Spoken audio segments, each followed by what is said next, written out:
Today, we're going to talk about gear that you need to ride off-road. So if you already started riding off-road or you want to start and wondering what gear you need to protect yourself, then this video is for you. Stay tuned. We're going to talk about the most to least important gear for off-roading. First thing we have is full face helmet. This is very important because obviously you're bringing the most important part of you. These are a little different from road helmets. They have this for airflow to protect you from branches when riding off-road.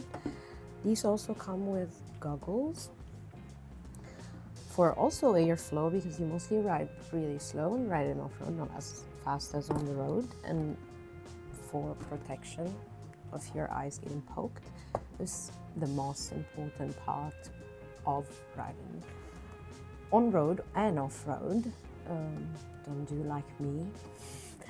And the next thing we have is riding boots. These are very important. I bought these around 3 years ago. They're still in really good shape. They have some marks and some wear outs, but they were really worth my money. I bought them for $250. They're cheaper because they're teenager boots. They have only 3 straps. But the first thing that hits the ground is your feet. So these are really important and definitely have saved my foot from breaking many times. Next thing we have are knee pads. And I'm not gonna say a lot, just my actual knee pads can tell you that they are very, very important because otherwise that was gonna be my foot. But these are very, very, very important because the first thing that hits the ground are your feet, your hands, and your knees, which brings us to the next most important thing, are gloves. These are off-road gloves. They're very light and very nice, very breathy, and they work on phones as well.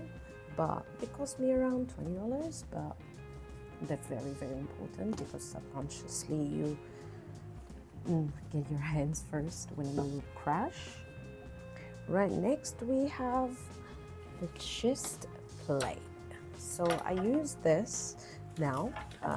It's only chest, back, and your shoulders, but I used to use a full body armor, which much better because they have elbow pads, which potentially are important.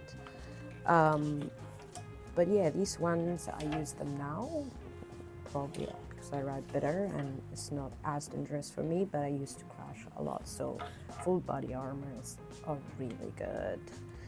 Next we have the shirt and the trousers. You can ride in jeans, of course, but these ones are really comfortable because you need to move a lot with riding off-road on your bike. They have holes and, you know, they're really good for moving. They also have an area for your knee pads under. So they're super comfortable when riding. They cost me around $30. They're really good. But you could still ride in your jeans for sure, or some comfortable trousers. And the shirt as well costs around the same money, but it's really important to have a long sleeve shirt because if you crash, you may have some skin rashes and stuff like that. And we have the last thing, which is not very important. These are palm protectors, which go on your palm, just have less calluses to protect you from calluses. These are not really important, but I really like my hands, so I don't want any calluses. At the end, I know this sounds a lot, maybe a lot of money, or not really interested in investing. So if you're just starting and don't really want to spend that much money on gear, the 3 most important things you should get is full face helmet, boots. If you're not willing to buy as expensive boots as my boots, then make sure that you have boots that cover your ankle and don't really challenge yourself way too much. Knee pads, of course. Gloves are important if you really care about your hands. But yeah, gear up and ride dirty.